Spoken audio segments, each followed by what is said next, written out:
I've been budgeting my finances for over 10 years now. And in this live stream, I wanted to talk about a topic that comes up a lot in my free personal finance community. And that is what's the best way to budget when I have variable income? So, if that relates to you, you're going to want to stick around to the end of this video and throughout the live stream because we're going to be going through the entire process of what I've been using as a corporate accountant for the last decade plus, budgeting in my own personal finances, like I mentioned before. And because of this feedback that I got, I actually updated a free budget template that I provide people that I help with their personal finances to include better ways to track your money if your income is up and down month after month. And at the end of this, I'm going to let you know how you can get free access to that as well. It's completely free. But before we get into before we get into the process, I think I need to break a couple limiting beliefs that people might have around budgeting, that you might have around budgeting. And the first one is that anyone can budget. Anyone. Doesn't matter where you're coming from, what currency you're using, what gender you are, what religion, et cetera, right? The list goes on and on.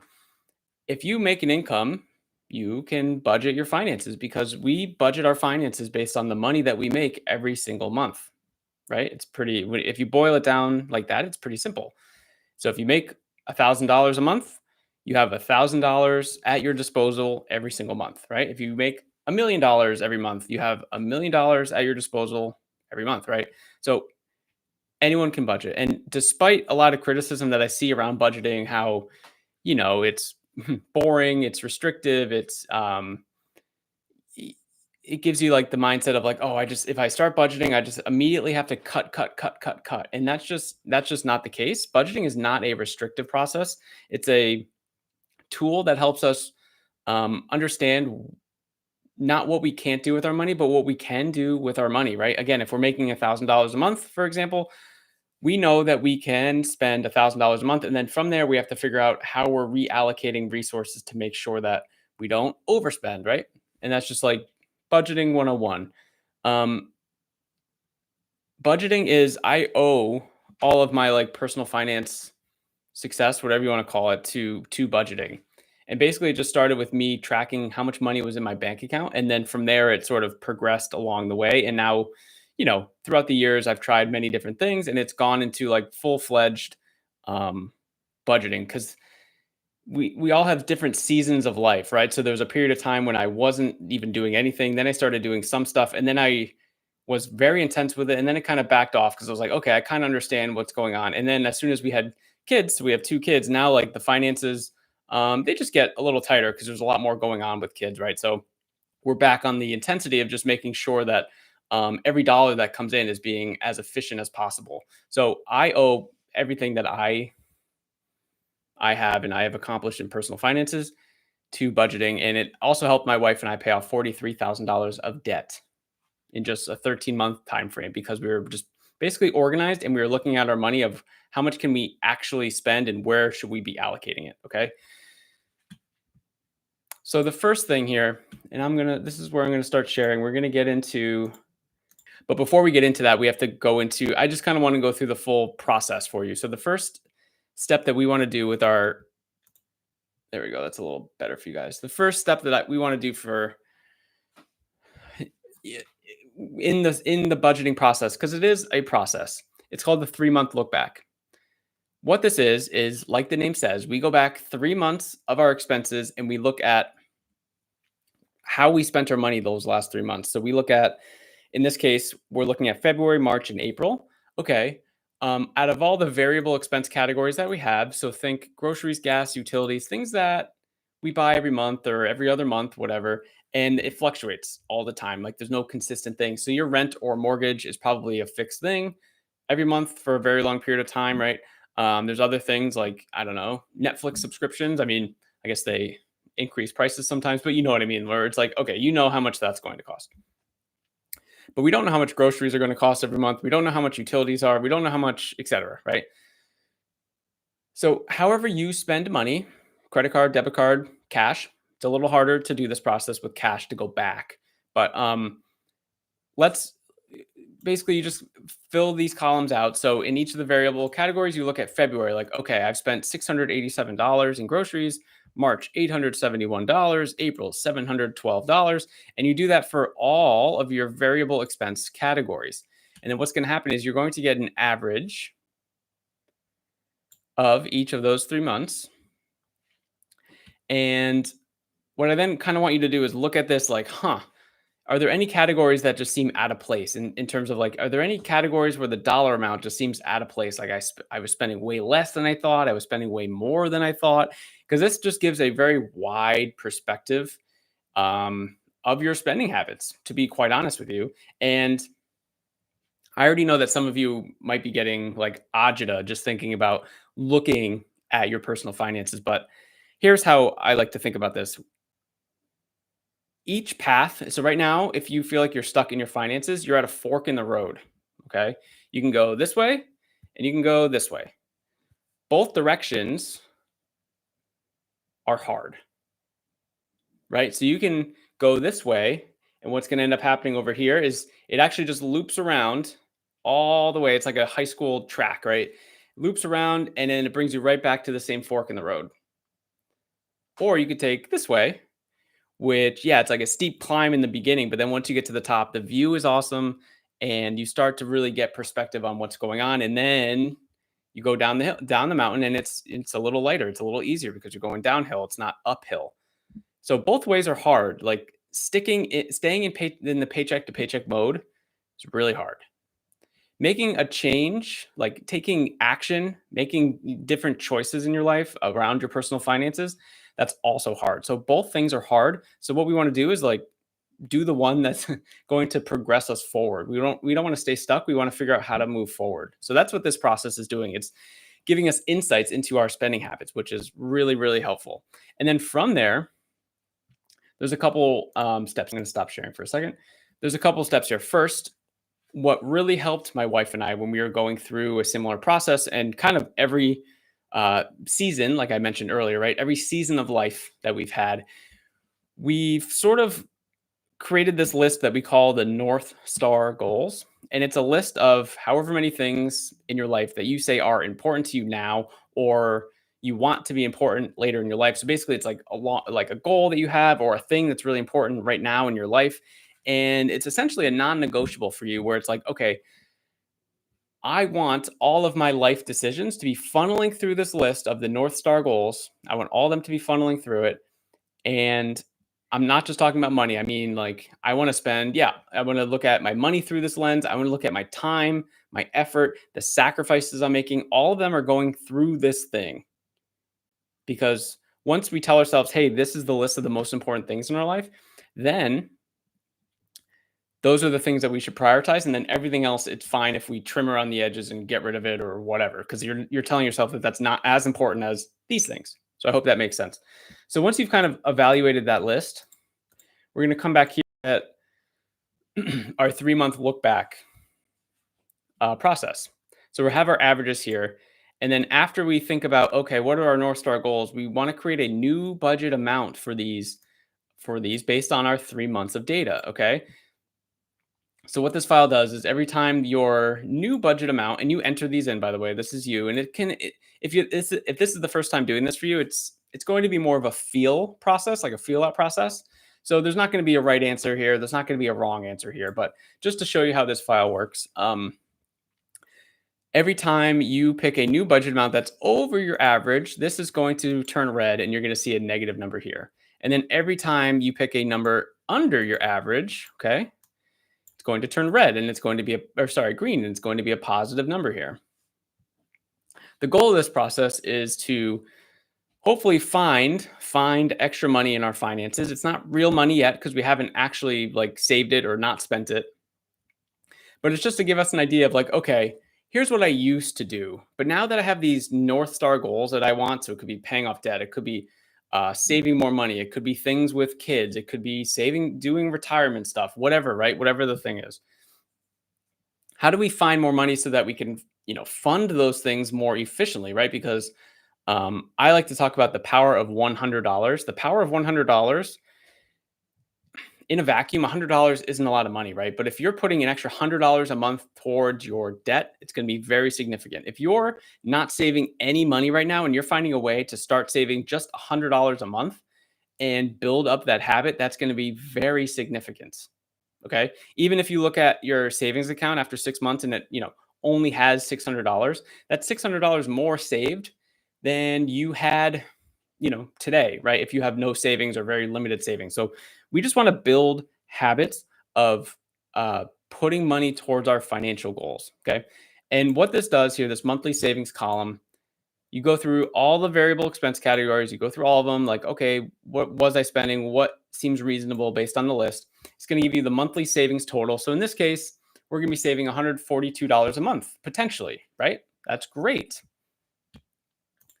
But now it's like, okay, now that we did that process, what do we do next? Now we have like a live month in our hands where it's no longer what we did, it's what we want to do. So that's when we go over to the next tab here. And this is kind of the new addition to my budget template. And what this does is it's going to look at a bunch of different categories. So we have income, we have fixed expenses. So think things like your mortgage, maybe a cell phone bill, internet, yeah, like streaming, if you have childcare, car insurance, right? It's things that don't change every single month. And then we have our variable expenses, which as you'll see, so for example, this like beige color are things that we can type in. These gray colors are ones that are based on formulas and we cannot. So as you can see, we have some gray items here because they're pulling from our 3-month look back from the previous tab. And it's pulling our new budget amount totals, which is awesome, right? So everything just pulls through. But now this is the part where we want to add the actuals. So what's actually happening now. Before I really get too far into this, and right after I take a sip of water,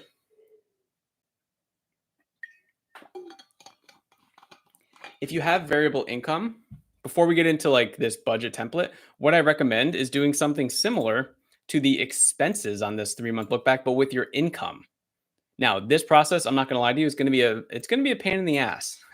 Going back 3 months, getting every transaction, putting it in the right like category, whatever, trying to figure out like, oh, this just says Amazon. What did I buy here, right? It's going to be a pain in the ass, but it's a one-time sort of investment that you're going to make to understand your spending habits and move forward. If you did something similar like this with your income, where you looked at even start with 3 months, but it's going to be a lot easier because with your income, you have less transactions than expenses, right? Income, it's going to be what? 2, 4, 6 line items of income. Whereas expenses, it's like could be hundreds of line items, right? Dozens of line items. But if you do like, instead of thinking about expenses here, you just do like, okay, like my income, and then like, okay, my wife's income, right? And then you look every month and you see how much money you guys made each month.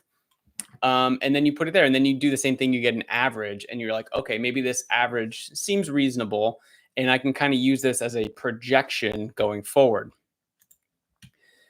So what a good idea is, let's say, going back to this, I call it like the weekly, it's like a weekly budget. So how this works is every column has specific days for it. So week 1 is day 1 to 7. Week 2 is day 8 to 14. Week 3 is day 15 to 21. And then day 4 is 22 through the end of the month, whatever the last day of the month is. So for income, for example, what we want to do is like, okay, I just did the 3-month look back of my income. So my expected income for the entire month for one paycheck, let's just say, is $2,500. I don't know. And then for this person, it's $3,000, right? And then the month starts happening and you get a paycheck. So paycheck 1, we have, $600. We have $700. We have $500. And then we have $650, right? And you see like, okay, this paycheck, this totaled up to $2,450. And I'm going to show you how this part works later on. But then let's just do the same thing really quickly over here. So this person's going to make 800 this week, and then 700 this week, and then 600 this week, and then 900 this week, right? We're just kind of adding it in here as we go along. And same thing happens with like the fixed expenses, the variable expenses. Basically, I don't want to go through every line item to, I don't want to bore you here, but you basically just start plugging and playing. So if your rent or your mortgage is due on the first of the month, you're like, okay, $1,400, great. And then your cell phone bill comes out in week two. It's like, okay, $120, great. And then your internet bill comes out in week three. It's like, okay, $70, cool. And then your car insurance comes out here and it's okay, $100, right? And you start just going through, and this way it just gives you a very clear idea of the money that you're making each week and the expenses that you're shipping out each week, right? And then again, not to bore you with all the details here, because I don't want this to be like a full tutorial, but just kind of give you an idea of something that you can either download this. I'll share you with you in a little bit of how you can do that, or just kind of create your own little quick file. But I created this section down here where it's cash flow. So we see every week, and I'm just going to put this like this, where, okay, week one, our cash flow is $0. And what is this doing? This is taking our income. And I actually didn't mean to do this, but the income, $1,400 in week one. And then I had your mortgage or rent, $1,400. So let's just say you had no other expenses that week. We scroll all the way back to the bottom and our cash flow is zero. Now we look at week two. I'm going to scroll all the way up to the top again. And we made $1,400 in week two and we only spent $120. Okay. So our cash flow is $1,280. And the same thing for all these other weeks. And this will give you a very good indication of, at the end of the month, how much cash you have remaining. And this is going to be very helpful. Again, we can only spend, unless we go into debt, we can only spend the amount of money that we have received in the month, that we made with income, right? So I don't think I mentioned these, but I have other financial goals here. So I see those as an expense. At least that's how my wife and I have been treating them. Like it's a non-negotiable expense. Saving money, putting money towards retirement, putting money towards our kids' future education. To us, that's like we sort of automate this process where we just have money coming out of our bank account every month, and just pushing money towards financial goals that we have. And then I have a separate section towards debt because I really like to focus on helping people. I help people save money, but I like to also help people pay off their debt a little more efficiently.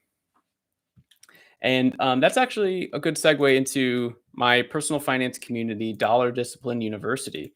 I'll make this a little bigger for you guys. In here, I'm helping people kind of build up their personal finance foundation, reach more financial goals like saving money, like paying off debt more efficiently. And since you've made it this far in the live stream, I don't really like to promote this as like I don't want the wrong people coming in, but I'm actually doing a contest in the month of May. So depending on when you're watching this, and you're gonna have to come in to kind of check it out. But yes, there is a cash prize, and it's sort of like dually incentivized, right? Like you get cash, and then the thing that you do inside the community, which is completely free, by the way, it's a free community. It would help out the community. So it's like whoever wins that contest wins a cash prize. So you have to come in and check that out. But there's a lot of people in here. I haven't seen this one yet. You know what? I haven't seen it, but I'm going to open it in the live stream and we're going to read it. Oh, Tony. Okay, cool. So I've been working with him for a little bit. Before joining this group, I was balancing several different types of debt, including large student loans. I work as a music producer full time, and any freelancer will tell you that no one teaches you how to organize and allocate your money properly.